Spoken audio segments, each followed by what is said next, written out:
Recently US में complete government shutdown हो चुका है, जिसका मतलब है कि गवर्नमेंट के पास पैसे खर्च करने के लिए, कोई एक्सपेंडिचर करने के लिए पैसे नहीं बचे, साथ साथ अपने एम्प्लॉयज़ को देने के लिए भी सैलरी नहीं बची। इस वजह से गवर्नमेंट के सारे ऑफिसेस और गवर्नमेंट के सारे एम्प्लॉयज़ छुट्टी पर जा चुके हैं और गवर्नमेंट ऑफिसेस बंद हो चुके हैं। इसके पीछे का कारण ये है कि गवर्नमेंट को हर साल एक्सपेंडिचर करने के लिए बजट की आवश्यकता होती है और बजट को उनकी एक संसद के हिस्से सेनेट से पास कराना था। पर सेनेट में उनके पास पूर्ण मेजोरिटी नहीं होने की वजह से उनकी विपक्षी पार्टी डेमोक्रेट्स पार्टी के साथ उनकी सहमति की आवश्यकता थी। पर कुछ पॉइंट पर उनकी सहमति नहीं बन पाई, जिनमें था कि डोनाल्ड ट्रंप की सरकार हेल्थ सेक्टर में कम पैसा खर्च कर रही थी, साथ साथ सब्सिडीज नहीं दे रही थी और जो फॉरेन फंडिंग है उसको भी कम कर रही थी। इस वजह से डेमोक्रेट्स पार्टी के साथ सहमति नहीं बन पाई और 60 वोट कम होने की वजह से उनका बजट अप्रूवल पास नहीं हो पाया,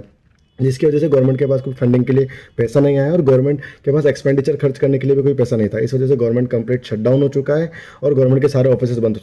हो चुके हैं। उनमें से कुछ इंपॉर्टेंट सेक्टर है जैसे कि सिक्योरिटी और एयरपोर्ट, यही ऑफिस चालू है, बाकी सारे ऑफिस बंद हो चुके हैं। इसके पीछे का कारण ये भी है कि उनके यहाँ पे एक एंटी डेफिशिएंसी एक्ट है, जिसकी वजह से वहाँ पे कंप्लीट शटडाउन लग जाता है ना। उनके उसके अलावा गवर्नमेंट के पास एक्सपेंडिचर करने का कुछ पैसा बचता नहीं है। पर इंडिया में ऐसा कभी पॉसिबल नहीं है, क्योंकि इंडिया में अगर बजट अप्रूवल नहीं हो पाता है तो गवर्नमेंट के पास एक और फंड होता है जो कि संचित निधि या कंसोलिडेट फंड बोला जाता है, जिसमें से गवर्नमेंट कुछ अपना एक्सपेंडिचर करती रहती है और कुछ टाइम तक गवर्नमेंट उसको रन कर पाती है और अपने एम्प्लॉयज़ को सैलरी दे पाती है।